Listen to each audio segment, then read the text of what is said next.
pemindahan ibu kota negara atau IKN masuk ke babak baru. Nah, ini yang menjadi pertanyaan buat kita rakyat Indonesia. Konon ceritanya, uang negara kita sudah mulai menipis. Lalu, uang untuk pembangunan ibu kota negara dari mana ya kira-kira? Pada 17 Januari 2022, tertulis pada laman IKN bahwa 53,3% pendanaan pembangunan ibu kota baru berasal dari APBN. Padahal, Presiden Jokowi pernah bilang pada tahun 2019 kalau APBN yang akan dipakai untuk IKN hanya sebesar 19%. Menteri Keuangan Sri Mulyani juga membantah perihal angka 53,3% tersebut karena porsi untuk IKN masih dalam proses perhitungan dan info APBN di laman IKN akhirnya pun dihapus. Namun, lagi-lagi anggaran IKN bikin gaduh publik. Sri Mulyani mengatakan bahwa akan menggunakan dana pemulihan ekonomi nasional sebesar 178,3 triliun rupiah untuk pembangunan IKN. Anggaran tersebut dianggap sebagai anggaran yang tidak tepat karena dana tersebut berasal dari penanganan COVID-19. Ekonom Faisal Basri menyebut sebagai kejahatan yang luar biasa. Sudah diberi keleluasaan, tapi kok disalahgunakan menurutnya. Lalu, jika tidak ambil dari dana pemulihan ekonomi, dari mana dong untuk pembangunan ibu kota negara baru? Menurut Bima Yudhistira, ada dua pilihan pembiayaan, tapi tetap saja pilihan yang manapun tetap rakyatlah yang menanggung semuanya. APBN naik, sok pasti pajak mencekik. Mau nambah hutang negara, maka akan nambah beban bunga hutang, dan rakyat pun tetap tercekik.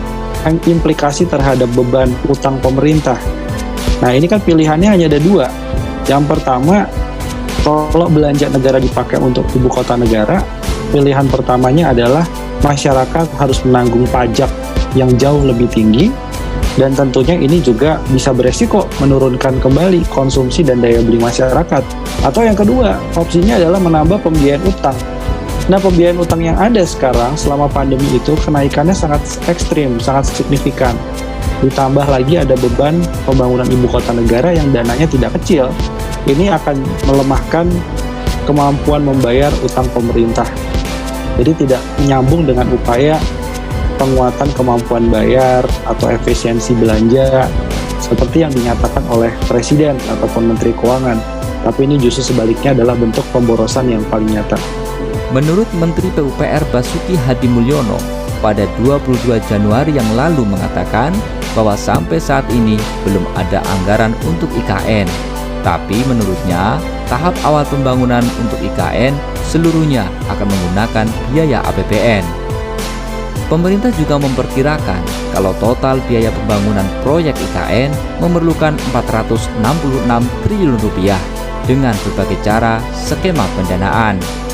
Dana dari sumber APBN akan terkucurkan sebesar 89,4 triliun rupiah dan ditambah skema KPBU atau kerjasama pemerintah dan badan usaha yang diprediksi mencapai 253,4 triliun rupiah dan pendanaan dari swasta serta BUMN atau BUMD yang mencapai 123,2 triliun rupiah. Untuk membuat ibu kota baru sudah pasti duitnya tidak sedikit, Pak D. Sebelumnya, Pak D pernah memberikan bocoran pada 2021 lalu ketika berada di Uni Emirat Arab bahwa saat itu Pak D bilang untuk membuat IKN baru butuh 504 triliun rupiah.